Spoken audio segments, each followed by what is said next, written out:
ચાલો આજે આપણે એક એવા જ જબરદસ્ત પ્લાન વિશે વાત કરીએ જે અભ્યાસમાં સફળતાની ગેરંટી બની શકે છે. પણ સવાલ એ છે કે શું ખાલી એક ટાઈમ ટેબલ બનાવી લેવાથી બધું થઈ જાય? ના. એક સામાન્ય ટાઈમ ટેબલ અને એક સ્ટ્રેટેજિક પ્લાન, આ બે વચ્ચે બહુ મોટો ફરક છે. અને આ જ ફરક આપણા ભણતર અને પરિણામોને આખા બદલી શકે છે. તો આપણે જે જોવા જઈ રહ્યા છીએ એ કોઈ સાધારણ ટાઈમ ટેબલ નથી. આ તો છે સફળતા માટેની એક આખી બ્લ્યુપ્રિન્ટ, વિષયો પર મજબૂત પકડ મેળવવા માટેનો એક માસ્ટર પ્લાન. સમજવા જેવી વાત એ છે કે આ માત્ર સમયપત્રક નથી, આ એક આખી વ્યૂહરચના છે. આમાં શું ભણવું એના કરતાં પણ વધારે મહત્વનું છે કે ક્યારે ભણવું. બસ આ નાનકડી વાત જ આખી ગેમ બદલી નાખે છે. તો પ્લાનની શરૂઆત થાય છે દિવસના સૌથી ફ્રેશ અને એનર્જેટિક સમયથી, એટલે કે સવારથી. જ્યારે આપણું મગજ એકદમ શાર્પ હોય ત્યારે જ તો સૌથી અઘરા વિષયો પર વિજય મેળવવાનો સાચો સમય છે. જો સવારે 5:30 વાગે ઉઠીને ફ્રેશ થઈ બરાબર 6 વાગે સૌથી અઘરા વિષય જેમ કે રીઝનિંગ કે ગણિત લઈને બેસી જવાનું. 1.5 કલાક પૂરો ફોકસ એના પર, પછી નાનો બ્રેક અને નાસ્તો, અને એ પછી મનોવિજ્ઞાન જેવો થિયરી વિષય, કારણ કે સવારનો સમય એટલે હાઈ ફોકસ ટાઈમ. આની પાછળનો મંત્ર એકદમ સીધો અને સિમ્પલ છે. સવારનો સમય એટલે કે હાઈ ફોકસ, અને હાઈ ફોકસમાં જ સૌથી અઘરા વિષય પર વાર કરવાનો, એટલે એ કામ સરળ થઈ જાય. ચાલો, સવારનું કામ તો પત્યું. હવે દિવસના બીજા ભાગમાં એટલે કે બપોરે ફોકસ બદલાશે.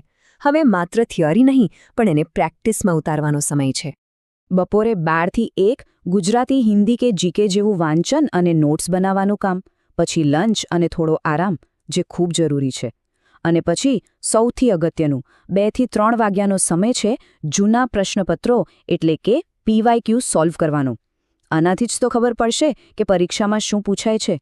અને સાચું કહું તો PYQ સોલ્વ કરવું એ જ પરીક્ષા પાસ કરવાની અસલી ચાવી છે. આનાથી સારો કોઈ શોર્ટકટ નથી. ઓકે, દિવસનો ત્રીજો અને સૌથી ક્રિટિકલ ભાગ, સાંજ. આ એ સમય છે જ્યારે આપણે ખાલી ભણવાનું નથી પણ પોતાની જાતને ચકાસવાની છે, ભૂલો શોધવાની છે, કારણ કે સાચું લર્નિંગ તો ભૂલોમાંથી જ થાય છે, ખરું ને?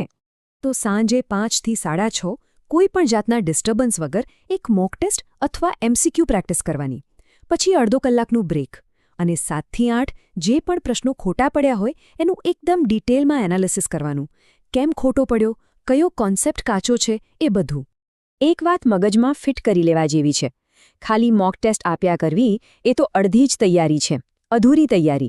પણ મોક ટેસ્ટ આપીને એનું એનાલિસિસ કરવું એ છે પૂરેપૂરી 100% તૈયારી.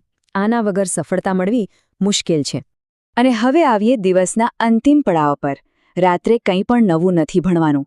ના, રાતનો સમય છે આખા દિવસની મહેનતને મગજમાં હંમેશા માટે લોક કરી દેવાનો. 9 થી 10 આજે જે પણ કંઈ ભણ્યા એ બધું ફટાફટ રિવાઇઝ કરી લેવાનું. અને સૂતા પહેલાંના અડધા કલાકમાં બનાવેલી શોર્ટ નોટ્સ કે અગત્યના ફોર્મ્યુલા પર એક નજર ફેરવી લેવાની. આનાથી બધું યાદ રહી જશે. રિવિઝન વગરનું ભણતર તો કાણા ઘડામાં પાણી ભરવા જેવું છે. ગમે તેટલું ભરો, બધું નીકળી જશે.